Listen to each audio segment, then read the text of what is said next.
Hey guys, how's it going? I hope you're all having a great day. Today I'm bringing you 10 tips for freshman university students. I'm a fifth year student myself and I figured I'd give you guys some tips. So let's get started. Tip number 1, be prepared to spend money. And I don't mean spend it on ridiculous things. I'm sure this is already common knowledge that you will be spending a lot of money in university because you probably or soon to be will be paying for your tuition fee, which is a huge lump sum of money. But that's not the only thing that you'll probably be paying for. If you're living on campus, there's residence fee, or if you're staying in an apartment or a house, whatever it is, accommodations, there's fees for that. And don't forget, on top of all of that, you have your textbooks to pay for. This is not elementary school or high school where you sign it out and you take it for the year and you give it back. No, you're paying for your textbooks and they are expensive. They could be over $100. Yeah, I know, expensive, and it's not just one textbook that you're going to be buying either. On a positive note, there are used textbooks, and those are a bit cheaper. There are also students who took the course before you who will probably have the textbook that want to sell it to you because they don't need it anymore.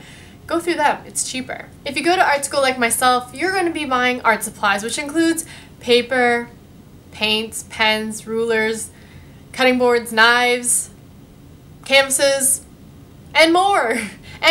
And these supplies, you gotta keep replenishing them. It's not like a textbook where it's like one-time buying deal.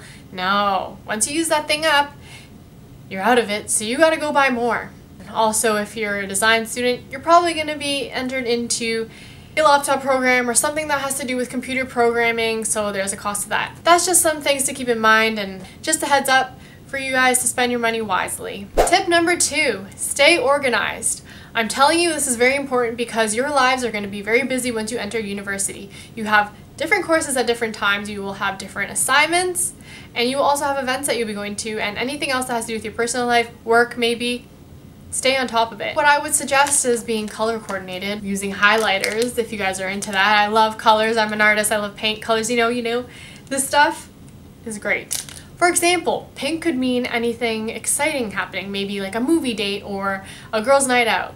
Orange could be something that has to do with your courses.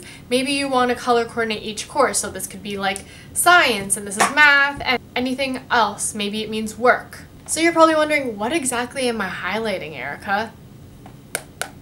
Stuff in your agenda. Well, that's if you own an agenda like myself. Yes, I own an agenda and I'm a fifth year student. But it keeps me on track and it always has been, so I know that it works for me. If you haven't tried it yet, I suggest trying it. So we can take a look into my agenda for an example. I have a little pink sticky here, that means this is where the month is, and this takes me right to the page. Voila! Look at my crazy schedule. Yes, I color coordinate everything, I write everything in, so I know when things are due, what's coming up, and how I can plan ahead of time. If someone asks me, Erica, are you free Thursday? I'll be like, let me check my schedule. So I open my agenda and be like, yes, as a matter of fact I am, and what time would that be at that you want to meet with me? So, agendas, useful, yes, use them. Don't be afraid, no, it's not embarrassing. You don't have to buy a pretty one like mine.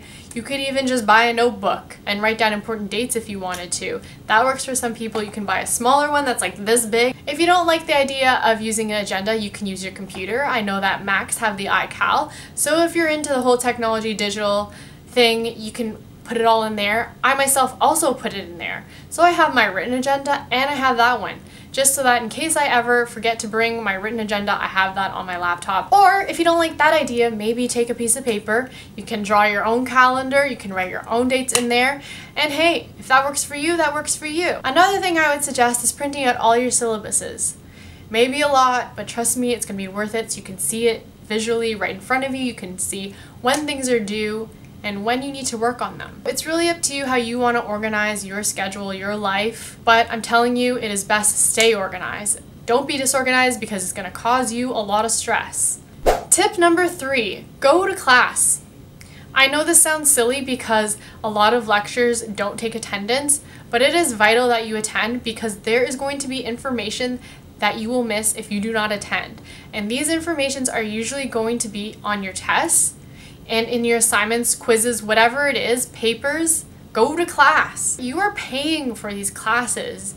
Don't sleep in, learn something. Another thing to note about lectures is that sometimes they have podcasts, and for those of you who don't know what podcasts are, it's kind of a voice recording for the profs. So what they do on their computers, they click the record button and it records the entire lecture with the slideshow if they have a slideshow.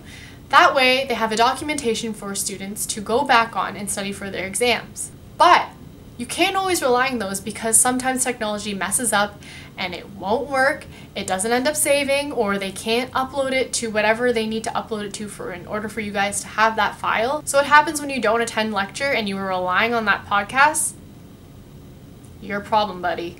You can't always rely on people that are in class to give you notes, because sometimes with their notes you won't be able to understand them. They could be really scribbly, or they write their notes a certain way only they could understand. So I would suggest you go into class taking your own notes so you understand better. Along with the podcast, like I said, there are slideshows, and again, same thing like the podcast, they don't always work. So it's in your best interest to show up to lecture, whether there is attendance or not. Some schools like mine can kick you out after 3 no-shows, meaning if you don't show up to class 3 times, it doesn't matter if they're consecutive or not, but if you do not show up to 3 classes without any explanation, you could be kicked out. We don't want that happening. I don't want that happening to you. You guys wouldn't want that, right? So just remember, go to class, do your work. Number 4, procrastination. I know this is a very popular thing, but don't follow the crowd with it. I'm telling you, procrastination will lead to a lot of stress and anxiety. Yes, it will. Don't disagree with me. Yes, it will. Some people say, oh, but I work well under pressure. University is different, buddy. There are a lot more intense classes, and you will need as much time as possible to do your work.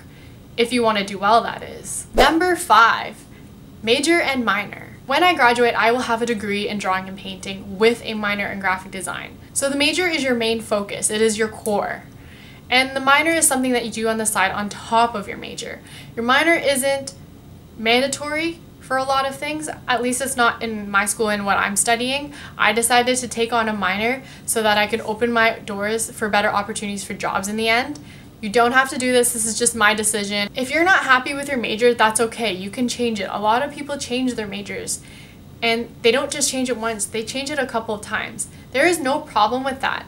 But just keep in mind that time is money. If you are one of those people who are struggling, I would suggest taking a step back and having some alone time to yourself to write down what exactly it is that you're interested in and try to figure out what those things can lead to in the job world. And if you're still having problems with that, I would recommend seeing an academic advisor. They could redirect you. They could help you. Honestly, there's no harm in asking questions. No question is a stupid question, and neither is asking for help. They are there to help you, so don't be afraid to ask for help if you need it. Number 6, alcohol, smoking, drugs, and partying. Yes, these things are all part of the university experience. You will be exposed to them, but that doesn't necessarily mean you have to be a part of it. If you are not interested in it and you don't want to try anything, you don't have to. No one should be pressuring you to do anything you don't want to do. And if they are, that's not right. You don't need to deal with those people. And if you think they are your friends and they are pressuring you and saying, like, if you don't do this, I'm not going to be your friend anymore, they are not truly your friends. Your true friends are going to be okay with you saying no to what you don't want to do. They have your back. Those are true friends. Those are the people you want to keep around, the people who respect your values. In my experience, I have been exposed to drugs and alcohol and partying. However, I have said no to all these drugs and smoking. Why? Because it's not me. Yeah, maybe someone else is interested in it, but it doesn't mean that I have to follow through with that. That's not who I am, and I'm not going to let myself go just to impress someone else. I say no, I'm not interested, no thank you. And you know what? They're okay if you say no. I've learned being in university that there's less peer pressure. So don't feel afraid that if you say no, you're going to be hated. Because you're not. Honestly, it's not a big deal for you to say no. It doesn't make you any less cooler if you say no. I still think I'm cool that I said no. You know what? A lot of people respect that because a lot of people do fall into the peer pressure. But I'm just saying, you're not alone if you're not interested in any of those things. You don't have to party, you don't have to smoke, you don't have to do alcohol, none of that. If you don't want it, doesn't matter. You don't have to do it. And I'm not saying sit in your room all day. You are allowed to have fun. Go out dancing with your friends. You know what? University does get stressful, and you do deserve a few nights off here and there. That's not a problem. But again, if you're not interested in that sort of thing and you want to play Cards Against Humanities with your friends inside, that's fine too. Surround yourself with people who have similar interests with you. And you know what? You don't always have to do that either, because surrounding yourself with people who have different interests might actually pique a different interest in you. Topic number 7. Keep an open mind. There are going to be tons of different people you're going to be meeting, coming from different parts of the world even. Maybe they're coming from a different town or different city. But universities do have students that are coming from different countries, which makes it so much cooler as well. There's just a wide range of people that you're going to be meeting, and I would highly suggest be friendly to everyone. You don't know their story, and try not to judge them. There is more to a person than their appearance. You don't know them. Get to know them. Topic number 8, make friends. Guys, it's not that hard to make friends in university, especially first year students. If you have Frosh or orientation or you're joining clubs, anything like that, it is very easy to make friends because everyone is feeling the same way in first year. Everyone doesn't want to be alone, they want to make new friends, and they want to belong. So more chances than not, everyone's going to be nice to each other. And embrace that. That's great that everyone wants to be nice and everyone wants to be friends. Make friends.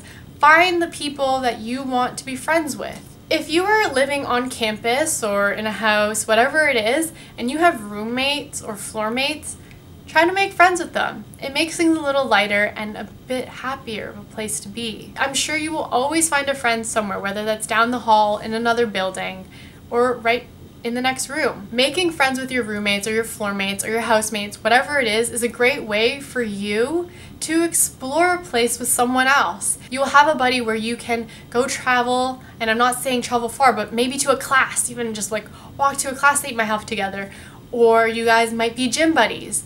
Things like that, you guys can make connections, build friendships, and they may know someone and you may know someone else, and you just build this huge community. When you're making friends, you're essentially building a network, because the people you meet will one day have a job and you will too, and you guys will have a connection. Maybe this guy's going to be an electrician and this guy's going to be a mechanic and you're going to be a teacher, and maybe one day the teacher wants help with his car and he needs a mechanic, and hey, guess what? You know a mechanic and you can get a discount.